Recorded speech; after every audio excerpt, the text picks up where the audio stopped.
We are back, believe it or not. Not that unusual. Dan here with Steve over there, and Ronnie Ciago in between us. It's a sandwich. Yeah, we're joined by Ronnie Ciago, a drummer and songwriter, I think a vocalist as well, also produced stuff. He's worked with the likes of Brand X, Bill Ward, Patrick Moraz, Circa, Mick Taylor, Jeff Berlin, and lots of and I've heard a pretty good guy, but we're still collecting references on that part. Right, yeah. hey guys, I'm sorry. I'm sending you so much stuff. It's like, what? I just want to give you my whole career in like 5 minutes. That's going to be rough. No, yeah, it's totally cool. Yeah, there's so much to talk about. Steve, I'll let you kick it off. Where do you want to start? Right, so I guess we could start from the beginning. Like, what got you into drumming, and who were your influences, and what was that journey like? Well, my dad was a jazz sax player in New York, so I grew up with music, mostly jazz. My dad, was a player, and so that's how I started. Just listening to my dad. My dad used to practice all the time downstairs. We have it in New York where he had a cellar. It's called a cellar. So it was like a place where he could just blow, and he would do that. And my mother would be going, "Can you stop practicing?" But he used to play all the time. He was a New York guy. He did club dates and all of that big band jazz, all that kind of stuff. Where in New York, Ronnie? Long Island. Okay, my wife's from Bronx, New York. Oh wow. Yeah, Yeah. I was born in Bay Shore, and then I grew up in Ronkonkoma. Then we moved all around Long Island, so we lived in lots of places there. Cool. It's beautiful. Very cool. Who were some of your first drumming influences? We're growing up. Of course, we all did the Ringo thing, right? We saw Ringo first, and you go, "Whoa, I want to do that," Right. So there was Ringo, and then I got into prog really early in life. So it was Led Zeppelin, Deep Purple. Cool. What was your prog entry point? Probably when I was studying with Carmine, we used to listen to a lot of prog when I was taking lessons with him. I was just a kid. I was Carmine at Peace, probably around 14 years old, something like that. And he had a band called Carmine Appice's Astroport, and had Ray Gomez on guitar, Jeff Berlin on bass. Yeah. So I was around these guys at a really young age, and it was really cool. It was interesting. And I used to talk to Ray every week. I did my drum lessons on Saturday. My friend Eddie, Dad was the manager with Edgar Werner band, so we used to go up there, and I used to study with him. And Ray Gomez was living there at the house in Long Island. It was in Freeport, Long Island, and we used to talk because my friend Eddie would be first, and I would go after him. So we'd have like an hour to talk every week. That's funny. 15-year-old little kid, Yeah. Yeah, and Jeff Berlin, what a great musician. He's actually a good friend. He co-hosted our 10-year anniversary show that we did in Las Vegas a couple years ago. And I can't believe that was a couple years ago. And he and I have a new Drum Talk TV series called Rhythm and Lows. And we talk about our favorite bass and drum player combinations and stuff. So that's a lot of fun. I want to show a video real quick, because one of the things, so much great music you've played on with Pat and with Brand X and Circa, just so much stuff. But your jazz chops are off the hook. And as a drummer myself, there's two main forms of music that I never really invested myself in, and therefore I suck at them. One is traditional jazz, and the other is Latin drumming, which I think is some of the most difficult drumming ever. Oh The yeah, prog stuff clave. I got down, the metal stuff I got down, world music I got down. I got a lot of, oh, you can't see them, a lot of world percussion instruments, all of that. But the Yeah. Latin stuff and the jazz has just been such a challenge for me because I never really learned it. But I want to show everybody a 1-minute video of you just Okay. ripping it up, old school jazz. Check Okay. this out, folks. Then we'll Thank be you. right back with Ronnie.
So cool. And we saw a video of you playing with Patrick doing a song from the first album he did with Bill Bruford, Music for Piano and Drums.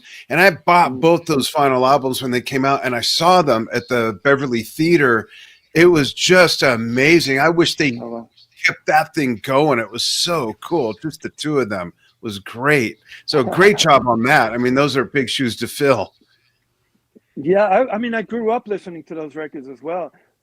I don't even know how this all happened.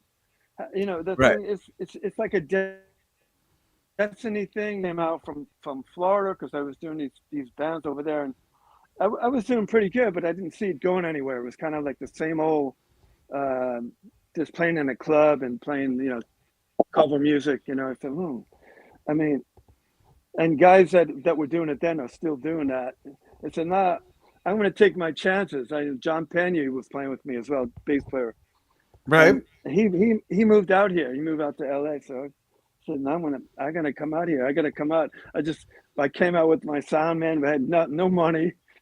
Just filled up my van and said, here we go. And we traveled, I think, because we didn't have the money for a hotel. So we did the whole thing in like 2 days coming from Miami. Driving all the way across. Miami. If you don't mind me asking, what part of LA are you in? I live in Seal Beach, beautiful Seal Beach. Okay, yeah. I grew up in the San Fernando Valley. Yeah. Oh, wow. So not that far from there. So yeah, I was in Glendale. I first came out here from LA. I came out to Glendale, and I lived down the street from. Well, I was still with John for a little bit. Then he said him and his wife were looking for an apartment for me. So I was living up there on Brand Avenue. Glendale. Yeah. Awesome. And how did you meet Patrick, and how did that collaboration start? No offense, but it's not like you were short on connections with other great musicians. So this has got to be a great story. Yeah, it's fantastic. I was playing in this club. I think it was in Hermosa Beach or Redondo Beach, and all pro prog players. It was John Goodsall, Doug Lunn, you know, all the cats. I was playing with them. And Patrick lived down the street, so he used to come in and see us, and him and his wife Phyllis, and then he started asking me, "Let's get together and play." The rest is history. Wow, that's awesome. Yeah, and I used to go to his place, and we used to rehearse a lot. Late at night, we would be. I would be up at his place, and we'd be rehearsing till like 3 o'clock in the morning. Wow, and rehearsing, we're you know, the stuff was pretty much head music. We had no nothing to go by. He would just play, and I would play with him. It was kind of very like Coltrane and Elvin Jones. Oh wow, thing, you know? Yeah, that's cool. That's such a great study to get those chops from that music. Wow. Yeah, and we have this poster that you sent us of like this ad for the baked potato performance. There it is. It's I believe it or not, I went to that venue for the first time last year when I saw Soft Machine. Oh, wow. But yeah, so you played with him at the baked potato, and I think even played Best Years of Our Lives from Story of I, and then that same year you guys performed at the Musicians Institute. So it was quite an eventful time, wasn't it? Yeah. Yes, and because I was playing with Doug Lund for so long, I invited Doug also to the show, and Patrick was way in it because he liked Doug a lot. And rest his soul, I miss Doug a lot, very much. That's cool. Yeah. And you also got Patrick and I also played in Orlando, Florida, at the big film school over there. oh, really? Full Sail. Full Sail, yeah, wow. Full Sail. They wanted us to play that, so we flew out there together, and we were working on a record as well. But we did a concert there. It was just me and Patrick in front of my dad was there as well. I invited him. We were playing in front of 1,500 people. It was just me and him. Wow, that's great. How cool. Yeah, so were you guys, you said you were working on a record. Would that be what ended up on his solo album, Change of Space, or was this something else? Yeah, it's actually, that was just like I have it right here. Change of Space. Oh, yeah. Oh, yeah. Oh, Yeah, good that call, song. Steve. A lot of the guys are on this, Alex Langford, a bunch of people. Yeah, and I really like the that fusion sound. track, Oh, yeah. that track that we did, we were working on stuff, and Patrick just said, "Just play. Let's not even think about what we're gonna do." And I went into this thing, and he followed me, and we just it turned into that. It was like something from Yes, It's Close to the Edge. We just That's great. went The value of went for it. improvisation. That's All cool. improv, and kind of piece it together as with the tapes and put Yeah. together like that.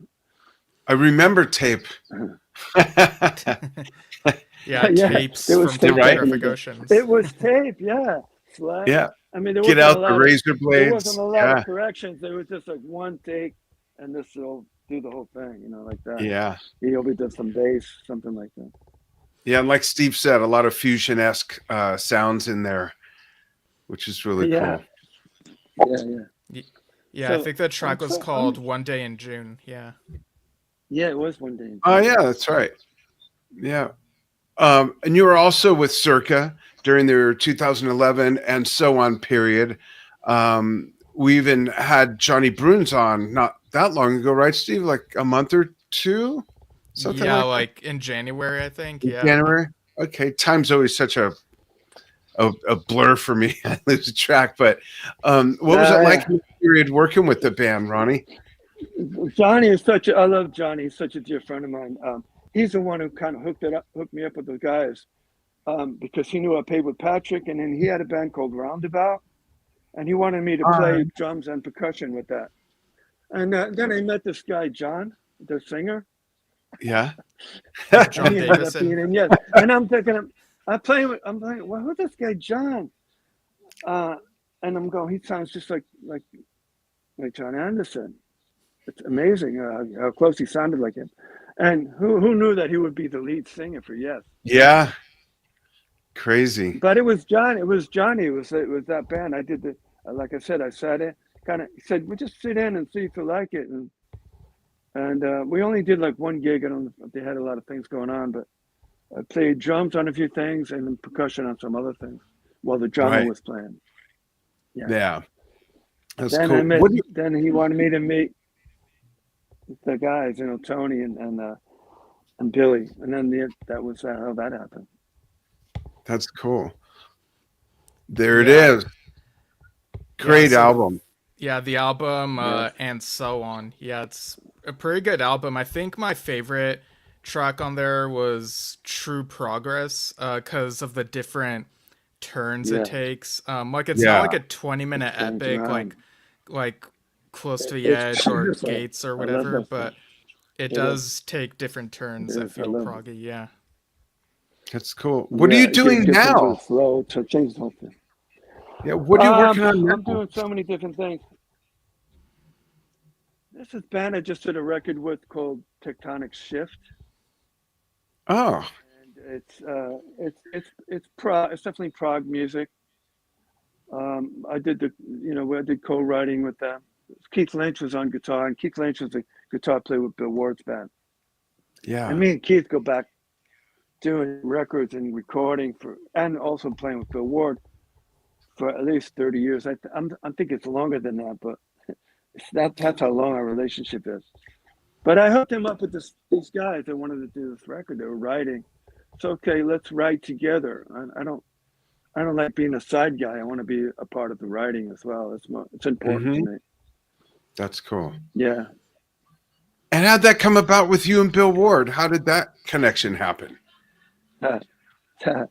Okay, so when I first came out here, I think it was in 1990, I was with this band, and in the band was Keith Lynch, Marco Mendoza, and Jeff Nadeau from who was doing stuff with Wang Chung. So these guys, it just fell into.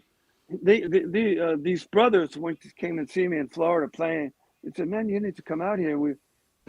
Let's put a band together to do a record." And those guys, and we'll play clubs, and Bill would come in and see us because Marco and Keith played on his first solo record, and so Bill Ward is coming to the show and go, "Oh, it's Ward from Black Sabbath," then Keith said, "Bill's looking for a drummer," and he said, Which is weird. Having you see, yeah, well, because he wanted to be the lead singer. Yeah. It was really cool. If you heard anything that we did, like Try Life and a few other tracks, it's great stuff. I love it. When the Bell Breaks, the record was called. We did 3 records, but that's the only one to come out so far. Oh, or is the others going to come out? Well, there's another one. What's the name of it? There was another one that came out. But there's some other stuff that we did. Accountable Beasts? Yeah, that was it. But me and Bill kind of shared drums on that one, so I didn't play drums on all the whole. One that brought bikes, I played drums and percussion on the whole record. That one. Cool. All right. Yeah, a lot of people don't know that Bill sung lead on almost or about a handful of Black Sabbath songs back in the day. And I remember hearing that for the first time. I was like, whoa, who's this? And then looked at the liner notes. Oh, it's Bill. Wow. Dude can sing. Yeah. Yeah. Great drummer, but man, he really can sing. It was cool that they let him do that. And he's very prog-like. Yeah. Yeah. Yeah. I can do this. Because I know Ozzy was going through maybe. Right. Great singer, great songwriter, lovely gentleman. I love him to death. He's been like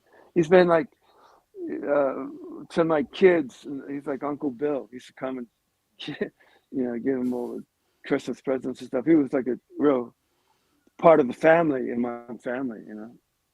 Because we lived close to each other. When I was living in Glendale and doing stuff with Bill, he said, "I'm doing some stuff with Bill anymore."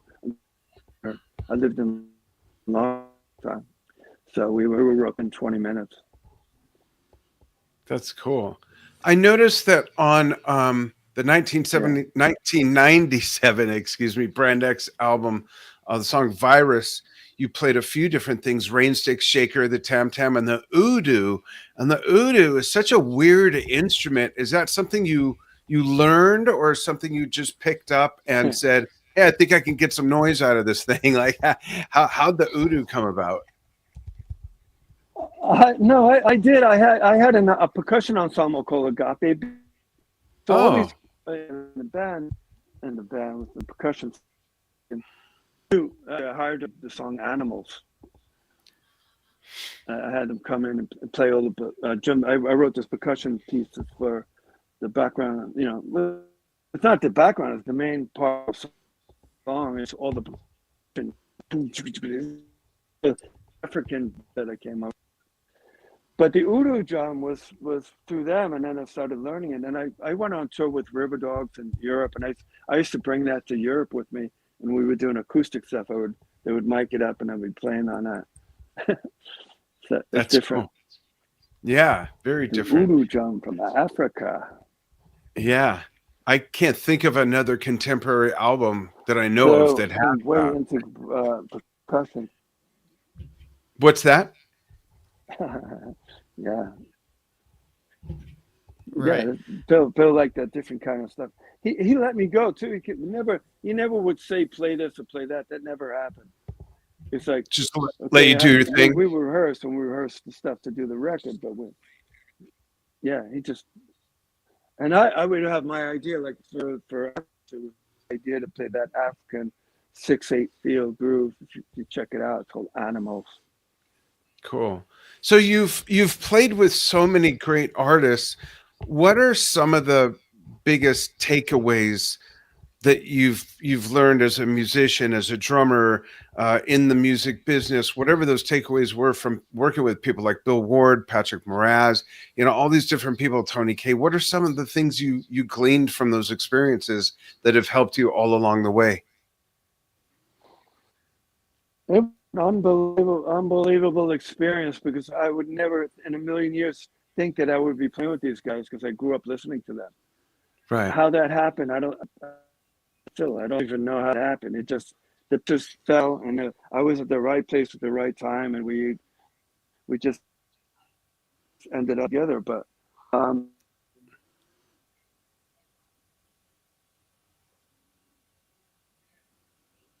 Is he still with us? Yeah, I think it was frozen for a second. We got nervous.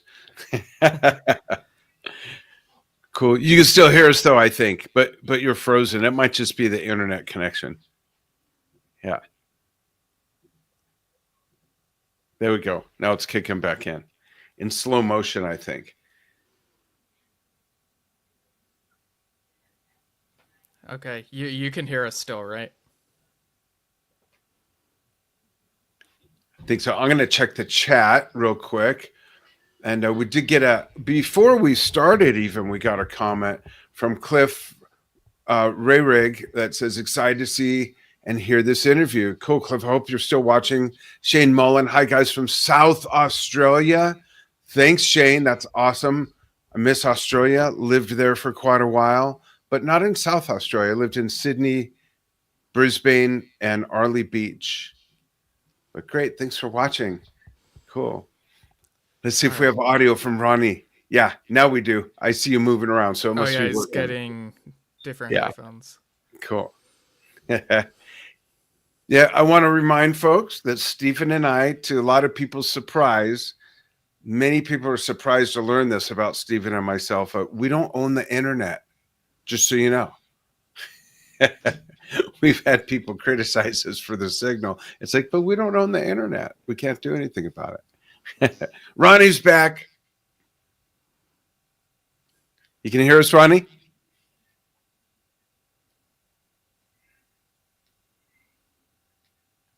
How about now?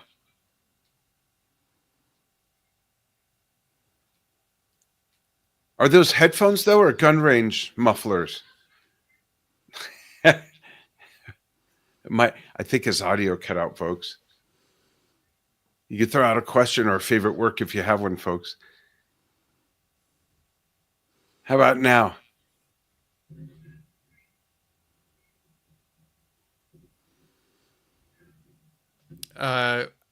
If you can hear us, say something so we can see if we can hear you.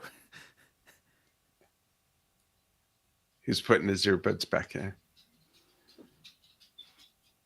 Come here, you. All right. We can't hear you quite yet, so I'm wondering if any settings need to be adjusted.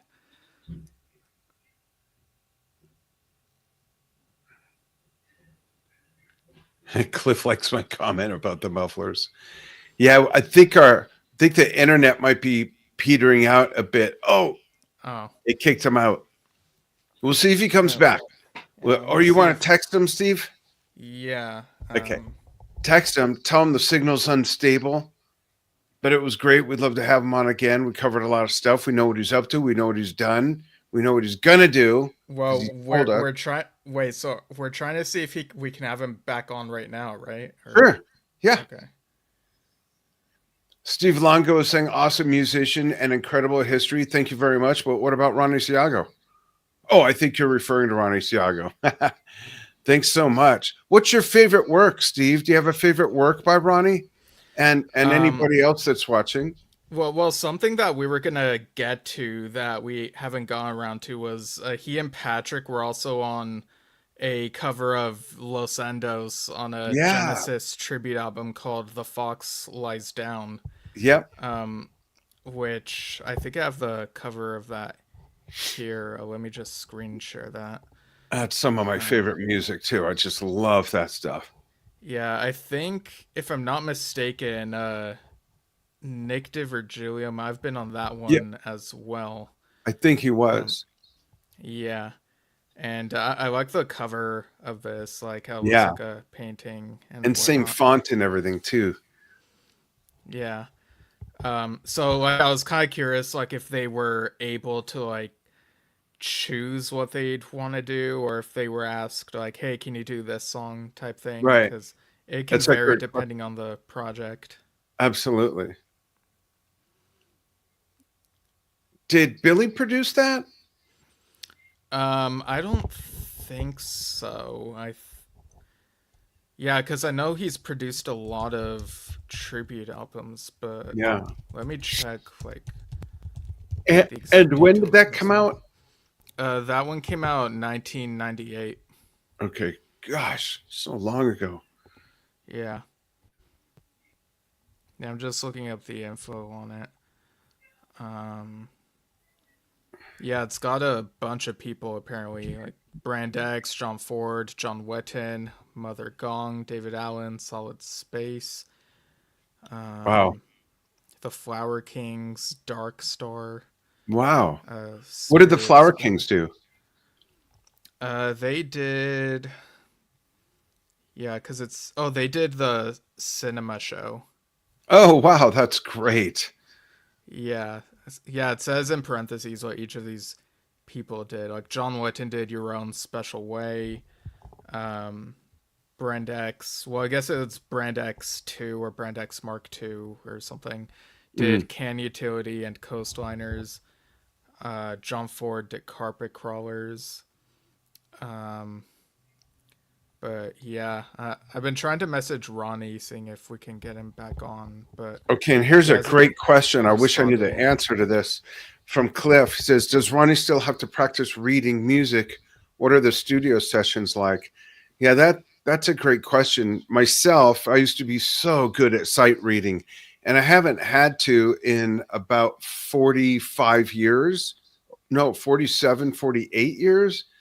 And I've kind of lost my ability to sight read. I used to be able to sight read music like I could read English and write it as quickly as I heard it. Totally lost that skill. But to make up for it, I've got blessed with a really great ear, and I can hear something just a few times and then have the whole piece memorized, even a long piece. So that is such a great skill to have as a musician, and it's the only survival skill other than being a great player as a studio musician, just to be able to walk in a room, have some sheet music put in front of you and just read it and play under the direction of the creator or the producer. So I'm curious what the answer to that is as well. Okay, he just texted me back. He's saying he's working on it. Okay. Cool. But yeah, so I guess while we wait for him, something that happened that I just remembered, like recently was 50 years since the Yesterday's compilation album came out. I think on February 27th or 28th or something like that. So was that that was one that you got back in the day, right, Dad? And was that sort of your gateway into original Yes, with like Tony Kaye, Peter Banks, and them? So this is going to blow your mind. I completely skipped over that album. I never got it. Oh, you didn't? Oh, maybe I'm No. like misremembering then. Yeah, I don't thought you had it for some reason. No, I don't have it. And just by memory of looking at it, the only song I think I remember that's on there is Survival, maybe. Okay. Like I'm that unfamiliar with it, which is crazy.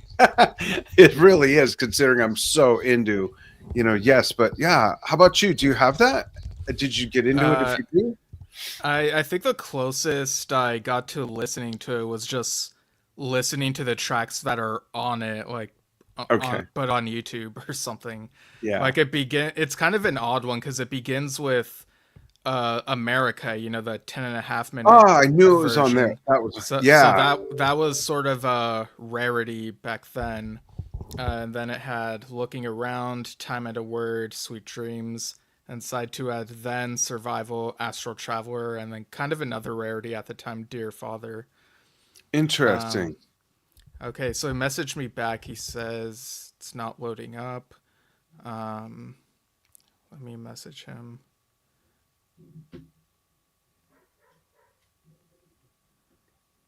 Thanks for being patient, folks. While we're waiting, what is your favorite Yes album? That's an original question we've never asked. Right. And in a long time. Yeah, and that Circa album and so on. So I listened to that in preparation for this, and I think it's the only Circa album I've finally listened to from start to finish. Like I've been meaning to do a deep dive on all the Circa stuff, and so there's some big sounds on there. The production's great, no surprise, Billy, but it's very how would I explain? It's very wide and live sounding. It's a big sound. It's not squashed up in a box like Tormato. It's like out there in the wild. It's great. I really like it. Yeah, I think there are 4 albums so far, each with a different lineup. Maybe a 5th one on the way. Okay, I see Ronnie's coming in. And boom.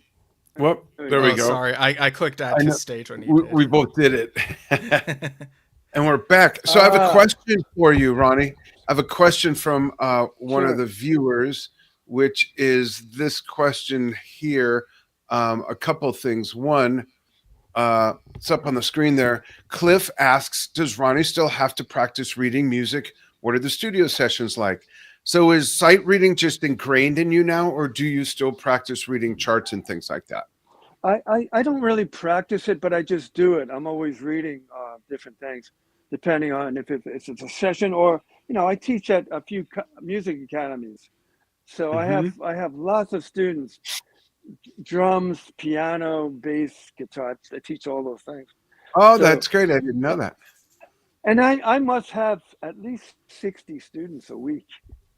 Wow. Oh, wow. Different academies. So I make sure that my stuff is on as well, because some of these kids are good. So I want to make sure that they're getting their run for their money. Wow, that's cool.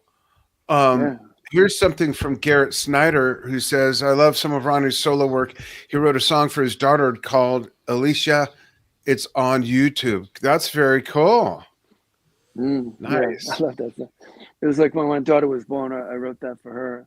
Also, I wrote one for my son Angelo, so you could hear that. And Alicia was I pretty much played all the instruments and sang as well.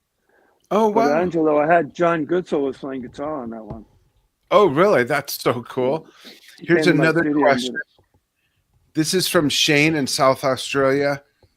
Shane asks a question for Ronnie. Who are your drummer influences, and would you like to jam with? Well, you got Bill Ward checked off the list. That's not bad. Yeah. So, who would you like to jam with? I haven't. Okay, so this is going to happen soon. Have you guys ever heard of a gentleman called Marco Menemen? He's a good friend. Probably not. He's a good friend, and he's been on a lot. Yeah. Well, Marco's kind of been a recent friend of mine, but we've been getting together. We're actually going to start doing a TV show as well together. Really? Can you talk talk about the TV show? Yeah, it's going to be a TV show called Rockefeller's TV. Oh, It's an wow. internet, yeah. And we're both going to have. I'm going to have my show called the Ronnie Ciago Show, and Marco Cool. will have his show as well. But when we get together, it's comical. It's got like I come up with it because Marco, he's such a gentleman, it's a low key gentleman, just a beautiful guy, a wonderful Yeah. guy. But I always go to him like, I'm gonna kick your ass. No, I'll kick your ass. No, I can kick your ass. This guy is a phenomenal drummer. It's comical because we're both like, I can't wait to see that. oh, That's great. yeah. And here's another comment from Steve Longo. Says Ronnie has done so much, it is hard to say which is my favorite. One I really like is America with River Dogs. Oh yeah. Actually, River Dogs, I played and toured with them back and forth from Europe for about 5 years until they broke up, and then I started doing the lead singer Rob's solo records along with Tony Kaye and Tony Franklin. He did it with me. Oh, on bass. But I actually didn't play on the first. I didn't play on the first River Dogs record. It was Mike. Okay. Mike. If you could look it up. Not Mike Clark. We're a big session guy. Yeah, I'm So looking it up right now. after the first record, we started doing on. I started playing on all the other records after that. Was it Mike Baird? Mike Beard. It's a guitar player, and I think you all know. Mm. Check the That's guitar player. What's that? Vivian. What's his name? Vivian something. So I Vivian, see Campbell? for members, I see Vivian Campbell. Yeah. Some Yeah.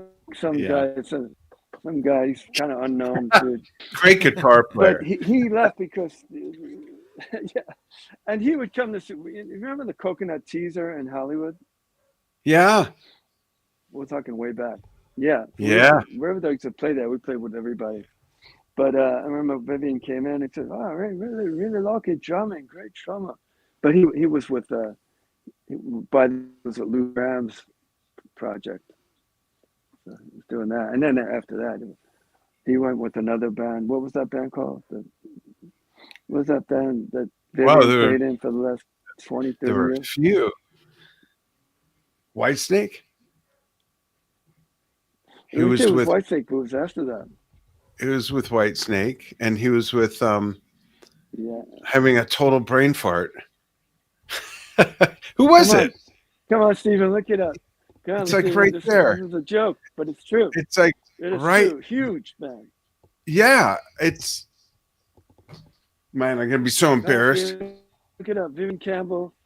Dio. That's Played with Dio. Learning. Yeah, he played with Dio. He did that. What? Yeah, I'm Band. trying to look it up. I think it's still. He played Was with it Def Leppard. Shadow King. Keep looking. Def Leppard, guys. Yeah, Def Leppard. Okay. So Def Leppard. Is it Def Leppard? I remember when they broke out because I'm the same age as Rick Allen, and Rick was 16 when that first album came out. I remember I was driving to high school in 10th grade when I heard the first song and saying, "Yeah, it's a bunch of kids. The drummer's only 16." I'm driving going, "I'm 16. What's going on here?" That was pretty funny. And Garrett's pointing out that you played with some guy on bass named Jocko.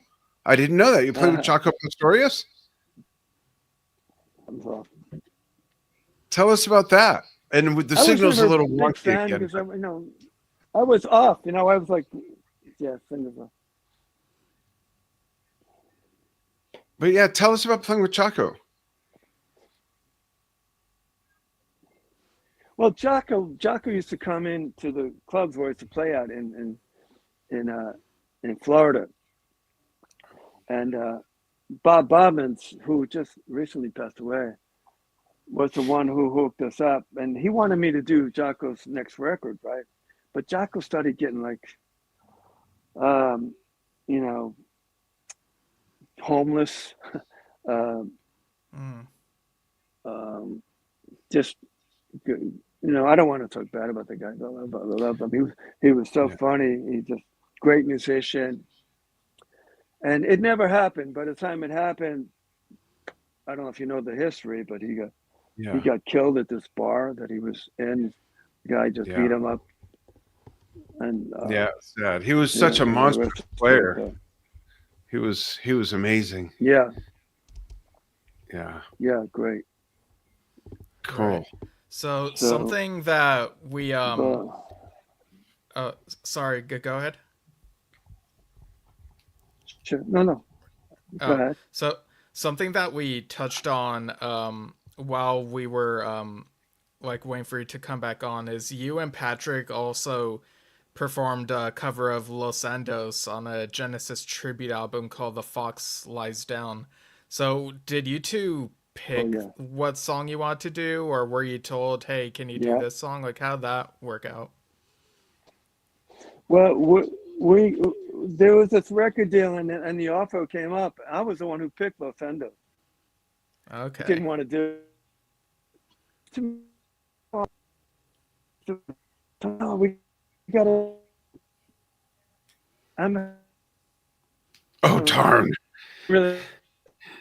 Oh, what is the song? Okay, he's singing this part. I don't even know if I said the right words. I think I said, well, what was this guy singing? It's kind of the melody, but I don't know if it's the right words. So if you listen to it, it's a different twist to the original version. Again, I came up with that 6/8 pattern. Instead of da da da, it's a ba da da, boom ba. This is 6. That was my idea. It's a great song. It's just an amazing piece of music. I love that song. I love playing it. It's great. Yeah. Now, was Patrick also a That's Genesis why fan? there was a Genesis tribute record. I like the Genesis. You like Genesis? Okay. John Wetton is also on that record. That's a.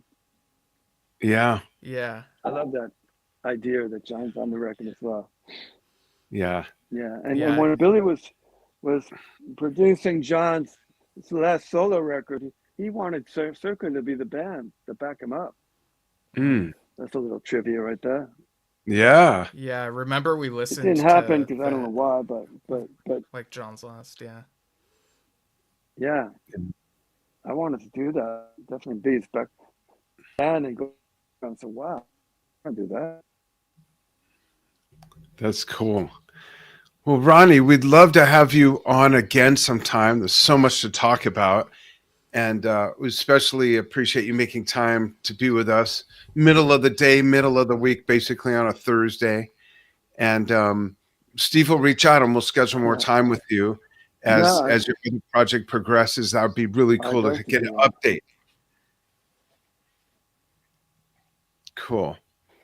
And yeah, go ahead. Go ahead. I'm here for you whenever. Thanks. That's really awesome. I'm here for you whenever you need me. Okay. I love doing the show. Yeah. Appreciate that. And folks, we really appreciate you following what we do on Yesshift and Drum Talk TV and joining us, whether you're watching live or whether you're seeing this afterward on the archive with Stephen, myself, and our special guest, Ronnie Ciago, first-time offender. He'll be back, first-time offender. And first-time hazing also, I guess, for Ronnie. But yeah, you can follow us on YouTube and Facebook. And everybody, I love the station. I love the station. Yeah. Oh, thank you. Thanks. Thank you so much. Follow us at Yesshift, and you can find us on any podcast channel. Just put in Yesshift podcast, and you can write us if you want at yesshiftpodcast@gmail.com if you have comments, questions, or even suggestions. There you go. Did I get it all, Steve? Yeah, I think so. Yeah. All right. Thanks, everyone. Yeah. We'll see you all soon.